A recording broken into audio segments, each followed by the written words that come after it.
Grounded 2.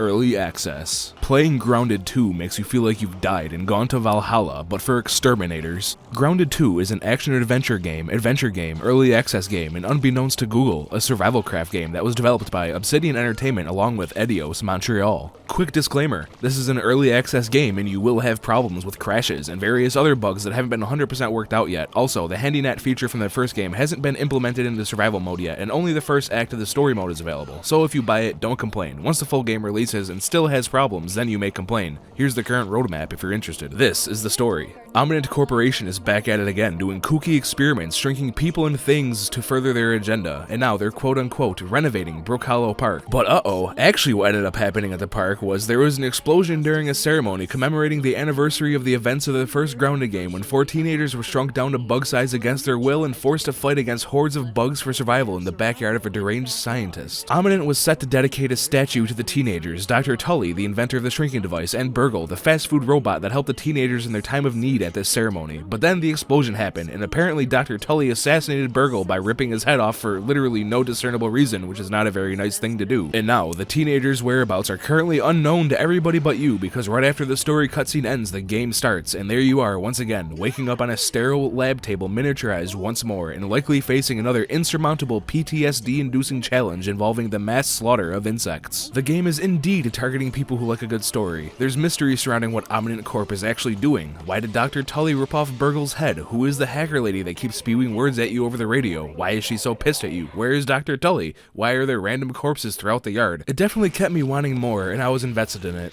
There's also folders scattered throughout the game that you can pick up and read to delve even deeper into the lore of Omnient Corp.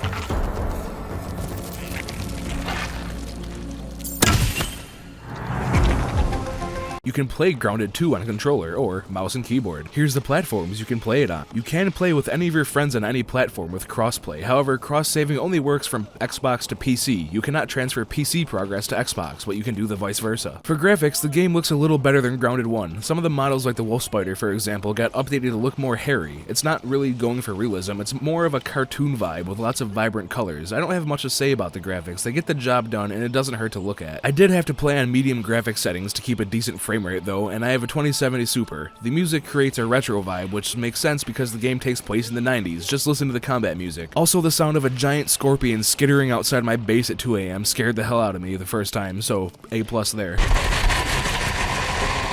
The hardware you need to run the game isn't too crazy. My PC is just getting kinda old. The recommended graphics settings are a 3080 RTX, and it's only 40 gigs, which is pretty small by today's standards, though they do plan on adding more to the game, so expect that to go up. The game flows very similarly to Grounded 1. For main story stuff, you mostly have to talk to your sugar mama Sloan on a computer screen, who is some executive at Omnient Corp. You know, the whole reason you're in this mess, and she'll tell you to do stuff. Anyways, you mostly just follow the star waypoint, go there, do what it says to do, such as climbing to the top of a garbage can and hacking an orc transmitter device, which mind controls certain bugs to make them want to kill you more than they already would in their natural state. But it is a survival craft, so in order to complete your quests, you have to continuously gather supplies and craft increasingly better weapons and armor, and build a base to keep it all in order to defeat the ever-increasing challenges thrown at you. Here's a quick sped-up tour of the base my fiance and I toiled for hours to create. Our first base was the bottom here, but then we needed more room, so we just said screw it and built a larger base on top of our old one and called it a day. As you can see, we have all of our facilities spread out throughout the base with chests in the middle for easy access. We got our bedroom where unspeakable acts occur, the upper level where we keep our trophies, and the roof where we put our pumpkin things because there is no room on the main floor. As you can see, we are built up far off the ground to maintain safety from any ne'er-do-wells who may be looking to pillage our hard-earned loot or entrails. For mechanics, you can sprint, which drains stamina, light attack, and heavy attack, which also drains stamina. You can do a dodge move, which is a new addition to Grounded 2. You can crouch, you can jump, you can revive teammates, you can use consumables such as bandages, food, or slushies on your hotbar. You can block. If you time your blocks well, you can perfect block, which interrupts your enemy's attack chain. Zoom in your camera to identify information about bugs you look at, such as their resistances and weaknesses. You can tame and ride certain bugs by finding their eggs and hatching them throughout the world. You can name them. You can summon them from almost anywhere.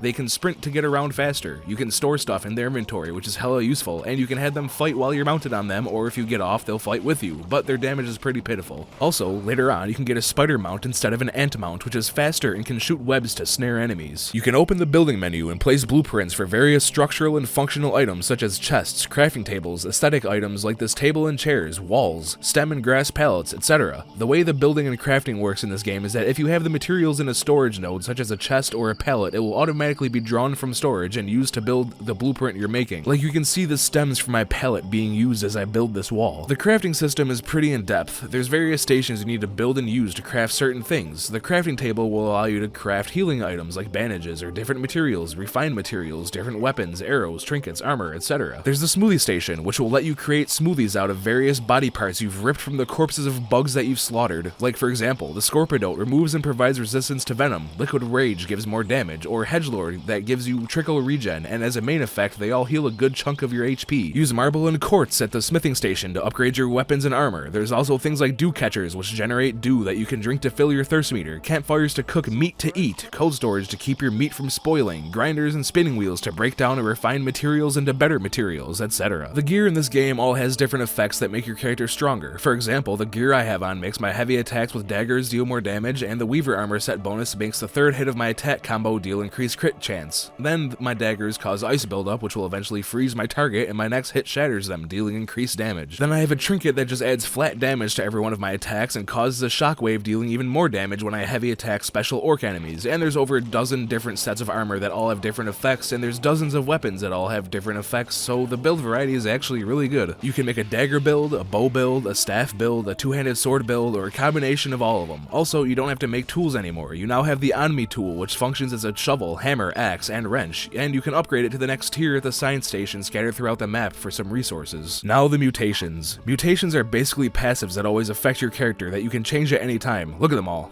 The Assassin mutation makes heavy attacks with daggers crit more, and then when you do crit, daggers deal more damage on crit, and then kills with daggers increase critical chance even further. Natural Explorer makes you run faster out of combat. Mithridatism increases your resistance to venom. Cardio Fan increases your stamina regeneration. And you unlock more and higher level mutations by doing certain things in game, such as killing a bunch of bugs with a sword. There's a ton of builds you can make. Next is the Milk Molars. You can find teeth laying on the ground throughout the map like an NHL game just took place here. There's white ones and gold ones. White ones provide bonuses only to you, and gold ones provide bonuses to everyone in your party. White molars give you generic stat increases like more max HP, hunger and thirst reduction, improve healing, increase max mutations, etc. And gold milk molars give you increased stack sizes for your resource stacks, ammo, and consumables, and when you use a milk molar, some guy will yell, "It's swole time!" at you, which is humorous. Next up is the map. Here it is. As you can see, it is filled with colorful little icons indicating places for you to go and things for you to do. The map also has a function that will show you where you can gather certain resources, which is extremely useful and better than in the first game where you had to physically go to a science station in order to do the same function. You can use creative mode with or without bugs, where you can let your creative aspirations flow and you can just build everything without resource costs. Google, Gemini, and Reddit both allege that you can use the HandyNet in creative mode, but I spent 10 minutes searching for the option and researching it and couldn't figure out how to get it, so I don't care that much. There are 4 playable characters in the game: Max, Willow, Pete, and Allie Hoops, who all have distinct personalities and will give different voice lines based on what is currently happening. Lastly, the difficulties. There's mild, medium, and whoa. I played on mild because I wanted a chill experience playing with my fiance, and even on mild, the game is still pretty hard. Things still have a lot of health and still deal a lot of damage. I wouldn't classify this game as easy in any sense, and the highest difficulty is likely torturous. And now we come to the enemies. They're all bugs. Yes, this game is essentially a game about bug genocide, and using their body parts to Frankenstein together increasingly better weapons and armor. You got scorpions. They're large, in charge, and will attempt to put a hole in you that is large. They can sting you with their tail and cause venom buildup, which causes you to take more and more damage over time as the venom meter fills more and more. There's generic ants, which are weak on their own, but if you fight them near their hill, you'll get overwhelmed by their sheer numbers. There's mantises, or manti, not sure the conjugation there. Anyways, they sit up on leaves and wait for unsuspecting meals to walk by, pounce on it from 100 feet away, and then try to kill you. There's butterflies that fly and try to freeze you. Mosquitoes also fly and try to give you the suck.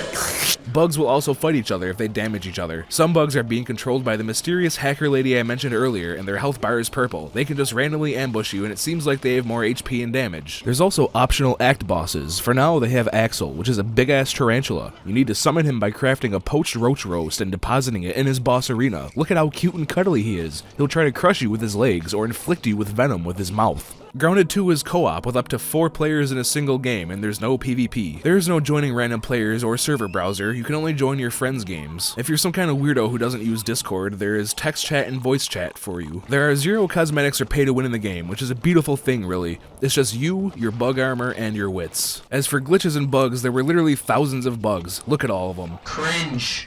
As for glitches, there were a few. Bugs have gotten stuck in walls a few times. If you die on top of a grass blade and then your friend chops it down, you won't fall to the ground and you can't be revived because you're suspended in the air. I had some frame rate drops as well where I needed to restart the game, and in 40 hours of playtime I've had about 8 or 9 crashes, so that was annoying, but overall I'd describe the game as moderately functional. To recap, this is a game about bug genocide. You do quests from the talking lady on the TV, you kill bugs, you make buildings, weapons, armor, and consumables from their decaying carcasses, all with the goal of trying to find a way back to your normal size. Combat is more engaging than the first game, with bugs being able to block and you having the ability to dodge now. The ability to ride bugs now is a great addition because you spend a lot of time walking in this game and the map is bigger than the last game. The resource finder on the map is great and saves me many alt tabs to go to the interactive map on Google. Overall, it's the same formula as Grounded 1, just with a few new mechanics, equipment, and some new as well as returning enemies. Game's great. It's exactly what a sequel should be in my opinion. On our patented 0 to 1 scale, we give this game a 0.58 out of 1. I know what you're thinking. You just said this game is great. Yes, I did, but I'm rating it in its current form. The amount of crashes I had was annoying as hell, and some of them happened during boss fights where I almost had the boss dead, and it's just an incomplete game. Only 1 act of the story is available out of the allegedly 3 that will be in the game. For context though, Grounded 1 is fully released and complete, and I'd probably give that game a 0.88 out of 1, only because some of the character customization stuff wasn't really the greatest. And I believe that this game, once it's finished, will be better than Grounded 1. If you've enjoyed this no bullshit review of Grounded 2, please squash that like button like a wolf spider on your foot at 5:30 a.m. next to your foot when you're making eggs before work. True story. Beat that subscribe button like it owes you money, and comment your most horrific experience with a bug IRL. Thank you, good night. And if you have a carpenter bee infested shed and want a solution that's basically free and easy, get out there with a shop vac and suck them right out of the air.